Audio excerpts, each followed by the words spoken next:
Abra sua Bíblia, abra sua Bíblia em Mateus, no capítulo de número 9. Agora nós vamos voltar, às mensagens, Mateus 9, depois de passar ali por Jonas, no nosso mês de missões. Voltamos agora a Mateus, no capítulo de número 9. Farei a leitura dos versos de 1 a 8.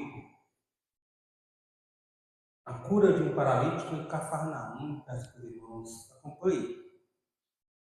Entrando Jesus num barco, passou para o outro lado e foi para sua própria cidade. E eis que lhe trouxeram um paralítico deitado no leito. Vendo-lhe Jesus, vendo-lhe a fé, Jesus disse ao paralítico: tem bom ânimo, filho, estão perdoados os teus pecados. Mas alguns escribas diziam consigo: este blasfema. Jesus, porém, conhecendo-lhes os pensamentos, disse: por que cogitais o mal no vosso coração? Pois qual é mais fácil dizer: estão perdoados os teus pecados, ou dizer: levanta-te e anda? Ora, para que saibais que o Filho do Homem tem sobre a terra autoridade para perdoar pecados, disse então ao paralítico: levanta-te, toma o teu leito e vai para a tua casa. E levantando-se, partiu para sua casa. Vendo isso, as multidões, possuídas de temor, glorificaram a Deus que dera tal autoridade aos homens. Mais uma vez, ó Pai amado, a tua palavra lida aqui, fala aos nossos corações, o Senhor conhece as nossas necessidades. Ó Deus, te pedimos em nome de Jesus. Amém. Irmãos, voltando agora em Mateus, capítulo 9, nós paramos ali no capítulo 8. E no capítulo 8, nós trabalhamos alguns sermões com um tema geral de Jesus, aquele que restaura a vida, o rei que restaura a vida. Nós vimos no capítulo 8, Jesus restaurando um leproso, o servo do centurião, a sogra de Pedro. Em um determinado momento, várias pessoas foram curadas e libertadas. Na tempestade, Jesus estava restaurando a fé dos discípulos que estavam com medo do barco de afundar. Jesus vai, de acordo com os relatos de Mateus, em um cemitério onde 2 endemoniados estão ali. Jesus liberta aqueles homens. Em cada um daqueles casos, Jesus supriu as necessidades daquelas pessoas, fossem necessidades físicas ou espirituais, ou as duas. Por isso, essa noite eu quero compartilhar com os irmãos que Jesus é o Rei que supre as necessidades do homem caído. Jesus é o Rei que supre as necessidades do homem caído, afetado pelo pecado. Mas quais são essas necessidades? Como eu disse, no capítulo 8, nesses acontecimentos anteriores, Jesus encontrou-se com várias pessoas e assim Jesus foi atendendo às necessidades dessas pessoas, fossem elas físicas, fossem elas espirituais, fossem elas duas. Por exemplo, no caso do leproso, Jesus ali atende ele de longe: se queres, pode purificar. Jesus diz: quero, fica ali. Aquele homem vai mostrar ao sacerdote, cumprir todo aquele ritual e volta para o seu convívio social. O centurião, ele vai à procura de Jesus, e alguns falam que ele manda um mensageiro com autoridade, e ele diz: olha, o senhor não precisa entrar na minha casa, basta uma palavra. Jesus faz questão de destacar a fé daquele homem, o romano, e restaura o seu criado, que estava doente. A sogra de Pedro, um dos discípulos de Jesus, um discípulo de mais proeminência no sentido de exercer ali a liderança, Jesus chega e vê que a sogra dele está acamada, ardendo de febre.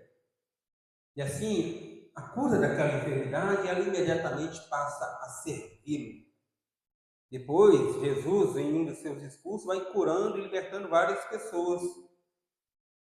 Quando ele entra com os discípulos no barco e ele vai dormir, os discípulos, com medo de uma tempestade: Senhor, não te importa que nós morramos?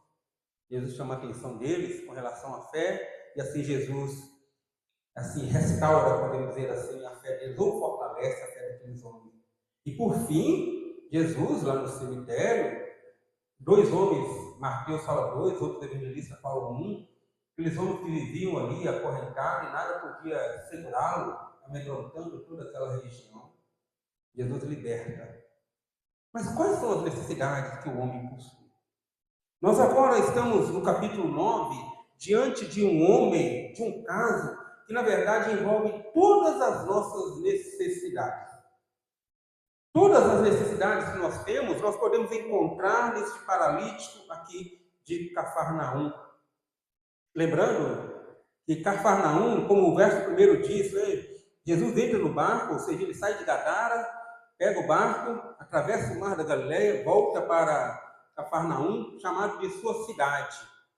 E Jesus tinha saído da Galileia, vai para Cafarnaum, que era um centro comercial, era uma cidade tão importante que ali tinha o exército romano, era ali representado, né? O centurião estava ali para tomar conta daquela região, porque ela era economicamente importante para o Império Romano. E essa cidade, Cafarnaum, o nome dela, né, cidade ou aldeia do consolo, aldeia do conforto, serviu como a base de Jesus. Jesus viajava e sempre retornava para Cafarnaum. E Jesus, mais uma vez, retorna para Cafarnaum. E assim, o texto vai nos dizer que ele está ensinando em sua casa. Os outros evangelistas, Marcos e Lucas, também registram essa história e vão mostrar algumas coisas que Mateus não registra. Os irmãos lembram que falaram que Mateus não entra muito em detalhes. Uma breve comparação. Por exemplo, Mateus fala que Jesus voltou para a sua cidade. Marcos fala que Jesus estava na sua casa. Então, Mateus só fala que Jesus voltou para a cidade. Marcos fala que Jesus estava atendendo as pessoas na sua casa. E mesmo que Mateus não fale isso, no decorrer do texto nós percebemos isso. Lucas não fala nem que Jesus estava em Cafarnaum e nem na casa dele, que Jesus estava apenas em uma casa. Mateus, por exemplo, fala assim, trouxeram, no verso 2, um paralítico. Não fala quem levou esse paralítico, e nem como esse paralítico foi levado diante da presença de Jesus. Marcos fala que foram 4 homens que levaram. Lucas diz assim, uns homens. Aí nós podemos imaginar, pelo menos 2 que levaram. A dificuldade deles na entrada, Mateus não fala que eles encontraram dificuldade nenhuma. Já Marcos e Lucas falam que eles encontraram uma multidão tão grande na entrada da casa que eles não conseguiram entrar diretamente. Entrar ali pela porta, como seria o normal, porque a multidão era tão grande que ninguém conseguia aproximar-se de Jesus. Mateus não fala então da dificuldade, logo não fala do plano que esses homens tiveram. Marcos e Lucas falam que eles subiram no telhado e assim desceram aquele paralítico até Jesus. Os 3 falam que Jesus, quando olha e fala para aquele homem, perdoados estão os teus pecados, os 3 falam dos opositores de Jesus. Por onde Jesus ia, os opositores dele estavam ali presentes, os fariseus, os escribas. Aqui fala de escribas e fariseus, Lucas fala escriba e fariseus, Mateus e Marcos falam apenas escriba. Os 3 falam que Jesus fez um desafio para eles, né? O que é mais fácil? Perdoar o pecado ou curar esse homem da paralisia? E aí os 3 vão registrar a cura, né? Que o homem tomou o leito e partiu para a sua casa. E as pessoas viram e glorificaram a Deus pelo que havia acontecido. Mateus destaca que, assim Marcos também, que as pessoas ficaram admiradas que Deus tinha dado tal autoridade aos homens. E Marcos, interessante que Marcos, antes de registrar esse relato, Lucas, melhor dizendo, antes de registrar esse relato, ele fala que Jesus estava vindo de um momento de oração. E Jesus, depois de um momento de oração, Jesus volta para a sua casa, em Cafarnaum, e ali atende as multidões, onde vai realizar esse milagre. Quais são as necessidades que o homem caído tem com base nesses textos? Volte então a sua atenção para o texto. A primeira coisa, O homem caído, o homem afetado pelo pecado, ele tem necessidades físicas. Mas isso já existia. Quando Deus cria o homem, a sua imagem e semelhança, e coloca no jardim do Éden, Deus falou que o homem poderia se alimentar de todas as árvores, com exceção de uma. Ele iria cultivar e guardar o jardim. Mas acontece que com a queda, as necessidades físicas do homem, quando falando homem, estamos se referindo ao homem e à mulher, as necessidades físicas elas aumentam e aí, em contrapartida, elas seriam conseguidas com dificuldades ou saciadas com dificuldades. E aqui nesse exemplo nós vemos um homem que é paralítico, um homem que fisicamente era incapaz de caminhar até onde Jesus estava. Um homem que fisicamente não podia fazer nada por sua conta, a não ser, como muitos faziam, ficar sentado à beira do caminho, estendendo a mão, esperando que alguém lhe desse algo, uma esmola.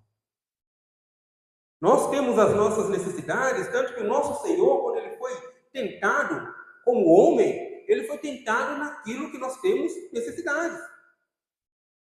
Alimento. Você está com fome? Transforma essa pedra em pães. Segurança. Se és filho de Deus, pula aqui, que vai ser dado ordem aos teus anjos que eles te guardem. Até adorar algo, né, ou alguém. Todo homem, ele, por natureza, ele é um ser religioso. Ele tem a necessidade de depositar a sua confiança em algo que seja maior do que ele, ou que ele considera maior do que ele, para que no momento de dificuldade ele tenha quem recorrer. Até o ateu confia na ciência, porque ele considera que a ciência vai dar para ele a resposta. Então, por natureza, todo homem ele é religioso, e Jesus foi tentado nessas necessidades. E nós temos essas necessidades, que foram afetadas, que foram ainda mais complicadas, ficaram uma situação mais complicada por causa do pecado. Este homem aqui, nós não sabemos, não podemos afirmar que esse homem estava nessa condição por causa de um pecado específico. Embora nós sabemos que toda e qualquer enfermidade, ela é consequência do pecado original, lá do Éden. Mas também não podemos afirmar que uma pessoa está com alguma enfermidade por causa de um pecado específico. Pode ser, ou não. Em uma determinada situação, Jesus passando pelo caminho, os discípulos viram um cego de nascença e perguntaram: mestre, quem pecou? Foi ele ou foi seus pais? Ou foram seus pais que pecou, para que ele nascesse assim? A resposta de Jesus é: nem ele nem os pais. É para que sobre ele manifestasse a glória de Deus. O fato é que esse homem tinha as suas condições físicas limitadas, e assim não poderia ser produtivo, e assim não poderia trabalhar, e assim não poderia adquirir o seu próprio sustento. E aí, leva para uma segunda necessidade. Nós vamos crescendo nessa necessidade. O homem caído, ele tem necessidade de relacionamentos. Mas também, voltando lá na criação, Deus criou o homem relacional, para se relacionar com ele e para se relacionar com o próximo. Tanto que deu ao homem Eva, para que pudesse se relacionar. Tanto que deu aquela ordem, né? Eis que o homem vai deixar pai e mãe e unir-se à sua mulher. Serão os dois uma só carne. Eis que, por isso que Deus, quando, por meio do sacrifício de Jesus, nos salvou, também determinou um dia para que nós pudéssemos nos reunir na casa dele. Porque nós somos dependentes de relacionamento. Mas, mais uma vez, algo que foi criado bom e perfeito por Deus é afetado pelo pecado. Os relacionamentos não são mais perfeitos. Os relacionamentos não são mais, em muitas situações, tão saudáveis como deveria ser. Mas graças a Deus que ainda temos a oportunidade, Deus ainda levanta pessoas para que possam ser bênçãos na vida dos seus. E olha aqui este homem paralítico, limitado fisicamente, este homem, como diz o texto aí, provavelmente esse homem estava desanimado, Veja o verso 2, diz assim, Jesus fala para ele, tem bom ânimo. Então a sua condição física provavelmente o levava a uma condição também de depressão. Esse homem estava abatido, esse homem estava desanimado, não tinha o que fazer. Hoje ainda uma pessoa com uma limitação ou com uma deficiência assim, ainda tem meios que vão, de certa forma, facilitar a locomoção dessa pessoa, né? Uma cadeira de roda, por exemplo, algumas até motorizadas, outras adaptações, alguns conseguem até dirigir, dependendo do veículo adaptado. Mas nessa época, na época de Jesus, não tinha nada disso, e o que restava a esse homem provavelmente era ficar no canto, em casa, ou qualquer outro lugar que alguém o deixasse, sem perspectiva. Por isso Jesus diz para ele, tem bom ânimo. Mas de repente a história deste homem começa a mudar, porque 4 homens, como diz Marcos, né? 4 homens ou 4 amigos, ao saber que Jesus estava de volta a Cafarnaum, conhecendo as coisas que Jesus já tinha feito, esses 4 amigos, eles levam aquele paralítico até Jesus. Já perceberam? Quando eles descem esse homem pelo telhado, pelo eirado, as casas elas eram feitas com uma espécie de uma laje, mas eram galhos e barros, né, bem firmes, porque muitos judeus usavam as casas, os telhados dela, para fazer as suas orações. Por isso, quando nós vemos em representações de filmes do tempo bíblico, eles estão lá por cima da casa orando, né? Era o costume deles. Então, esses homens chegam, imaginando, irmão, a situação. Quem já teve a oportunidade de socorrer alguém, por exemplo, que estava desmaiado, sabe que o peso da pessoa duplica ou triplica. A pessoa está ali entregue. Ela não consegue ajudar. Então, esses 4 homens, não sabemos a distância, carregam esse homem no leito até Jesus. E mais, eles encontram uma grande dificuldade. Quando eles chegam na casa, a multidão está ali aglomerada, querendo ouvir de Jesus. E a multidão não dá espaço. Olha, vamos deixar passar? Não. Esses homens não voltam, esses homens não recuam. Olha, nós fizemos o que podia. Pelo contrário, eles sobem uma escada lateral, vão para o telhado, e ali eles fazem um buraco no telhado, tiram as placas e descem. E olha o risco, né? Descer aquele homem naquele leito, naquela maca, correndo o risco dele cair. E descem exatamente em frente de Jesus. Irmãos, nós precisamos e temos que pedir a Deus por relacionamentos que nos levem a Ele. Pedir a Deus que coloque em nosso caminho pessoas que nos levem a Ele. Foi assim com esse homem, ao ponto de Jesus olhar não para aquele enfermo e ver a fé daqueles homens e dizer assim para ele. Aquele homem foi abençoado por causa da fé daqueles 4 homens. Vendo-lhes a fé, Jesus disse ao paralítico, tem bom ânimo. Os teus pecados estão perdoados. Nós necessitamos. Um crente, um filho de Deus, ele tem que ter amigos. Mas ele tem que ter bons amigos, principalmente amigos que compartilham da mesma fé que ele. Da mesma fé. Porque ele vai ter certeza que são amigos verdadeiros. Porque vão aproximá-lo ainda mais de Deus e não criar obstáculos. Vão ser amigos que você vai poder olhar e, num momento de dificuldade, você ter a quem recorrer, ouvir essa pessoa e falar aquilo que Deus quer que você escute.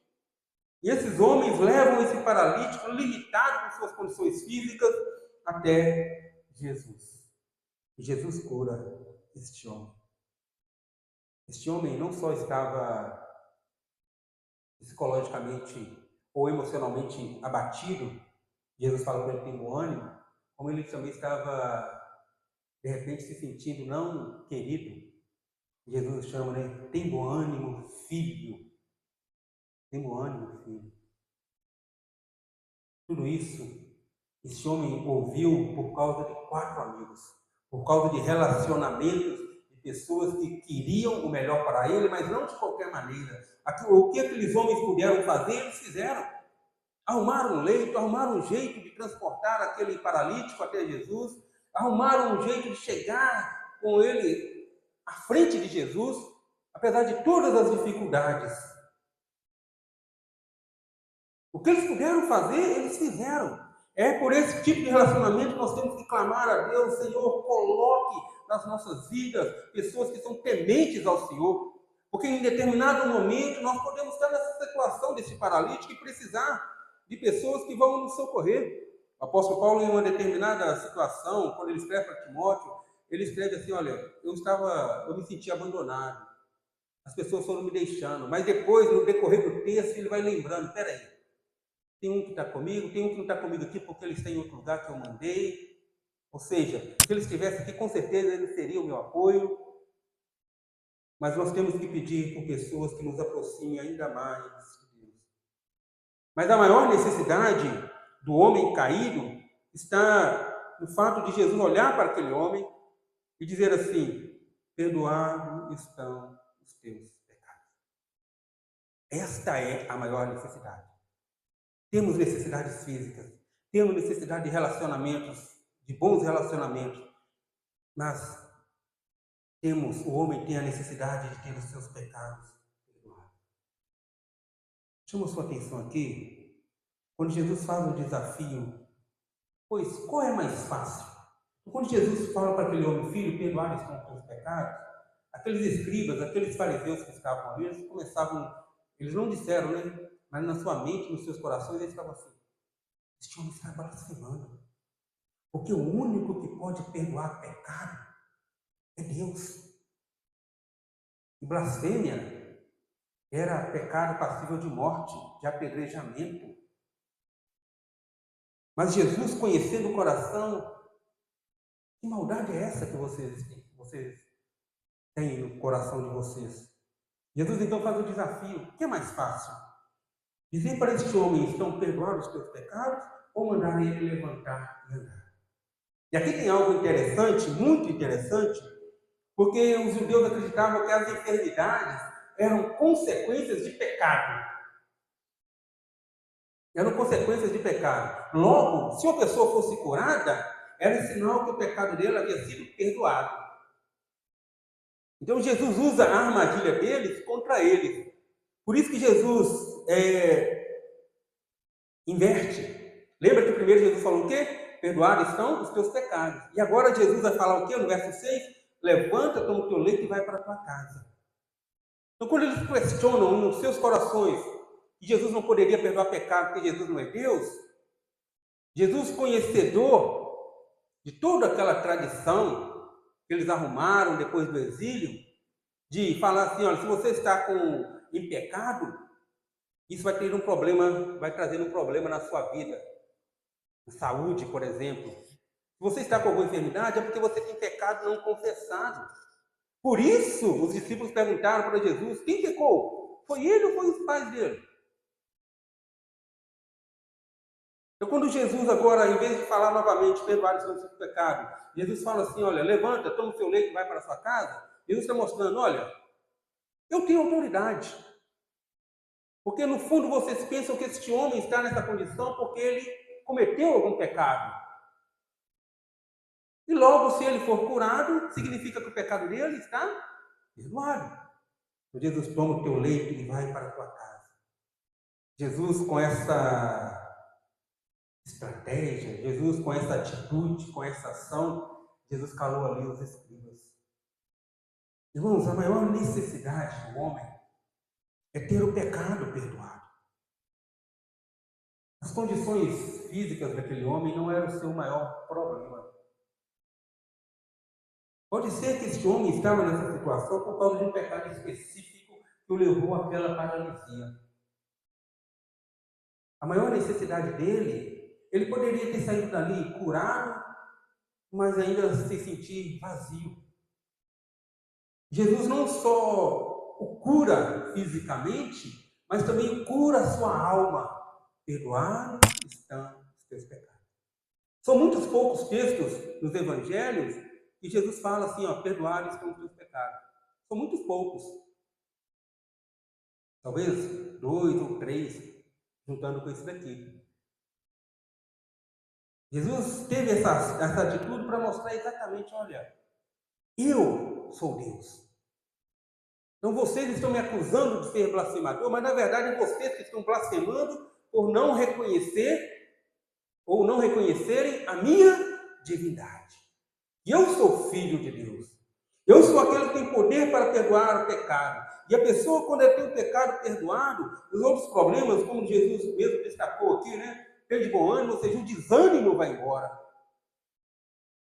O não se sentir amado também vai embora. Jesus, em uma determinada vez, falou que ninguém que deixar pai ou mãe iria se sentir sozinho, porque ele iria receber, desde já, pais, irmãos e irmãs, falando exatamente da comunhão, né? Quantos que muitas das vezes são rejeitados pelas suas famílias por causa da sua fé, mas quando chegam na igreja são abraçados pela igreja. Ou seja, o nosso pecado, quando perdoado, não só nos garante paz com Deus, quando perdoado por Jesus Cristo, não só nos garante paz com Deus, como também traz outros benefícios. E muitas das vezes pode ser sim a cura de uma enfermidade física. Pode ser sim a resolução de um problema, mas não necessariamente. Então, quando esse homem levanta, toma o seu leito e vai para a sua casa, o fato dele andar estava mostrando para todos ali presentes, e principalmente para aqueles escribas e fariseus, olha, eu tenho poder para perdoar o pecado. Era uma evidência de algo que já tinha acontecido no coração do homem. Quando aquele homem anda, o ele andar está mostrando que ele já teve seus pecados perdoados por Jesus Cristo. Irmãos, concluindo, Jesus é o único que pode realmente suprir as nossas necessidades. As nossas necessidades. Ele é quem vai suprir as nossas necessidades. E muitas das vezes nem nós mesmos sabemos qual é as nossas necessidades. Muitas das vezes não sabemos. É claro que esses 4 amigos, na cabeça deles e até no paralítico, para eles ali um momento a necessidade era o quê?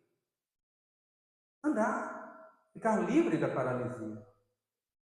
Mas Jesus, conhecedor do coração, olhou para dentro do coração daquele homem. Você precisa ter seu pecado perdoado. Jesus é aquele que tem autoridade para suprir todas as nossas necessidades, se assim for da vontade dele, se assim for do querer dele. A maior necessidade do homem, irmãos, Jesus supriu quando pagou a dívida que o homem tinha com Deus. Paulo diz que Jesus pegou a nossa dívida e encravou ali na cruz. Ele rasgou aquele histórico de dívida que nós tínhamos com Deus. Não tem ninguém que possa fazer isso. Não existe outro. E só isso maneira de dizer, né? Só esse ato tão glorioso de Jesus é o suficiente para suprir a nossa maior necessidade. Quantas pessoas que têm saúde, estão bem fisicamente, mas chegam à noite, provavelmente se sentem sozinhos, ou às vezes estão sozinhos no meio da multidão, porque não tem paz. Quantas pessoas têm os seus bens, mas não vivem em paz, não conseguem colocar a cabeça no travesseiro e deitar em paz, pegar no sono, porque o Senhor faz repousar seguro. Porque a nossa maior necessidade, ela não é física, ela não é financeira, ela não é de relacionamento, embora essas coisas todas são importantes e abençoadas por Deus. Mas a nossa maior necessidade, irmãos, é ter Jesus. E realmente, quem tem Jesus, tem tudo. Quem tem Jesus, tem tudo. Né? Posso perder tudo, mas eu não perco Jesus, porque na verdade é Ele que não me perde. Né? Quem está na mão dele se sente seguro. Está seguro. Ele mesmo falou, né, que ninguém daqueles que o Pai deu se perde, porque eles estão na mão dele. Ninguém tira da mão de Jesus. Jesus é aquele que supre as nossas necessidades. Baixe sua cabeça. Se você, não sei, né, a sua vida, se você tem alguma necessidade de ser suprida, coloque diante de Deus. Paulo aos Filipenses, eu repito sempre esse texto, quando ele fala que nós oramos, ele diz assim: aí a paz de Deus, que excede todo entendimento, guarda o nosso coração e a nossa mente em Cristo Jesus. Isso é uma paz que só Jesus pode dar. Só Ele pode ser. Senhor Deus amado, obrigado ao Pai por este momento de ouvir a Tua palavra. Deus, nós temos as nossas necessidades e só o Senhor pode supri-las em Cristo Jesus. Ó Pai, nosso desejo é que o Senhor, conhecedor das nossas necessidades, possa suprir, ó Pai, cada uma delas, de acordo com o Teu querer. Deus, mas acima de tudo, que nós possamos ser fortalecidos no Senhor, independente daquilo que o Senhor tem preparado para nós aqui, ó Deus. Sabemos que dificuldades virão, desafios.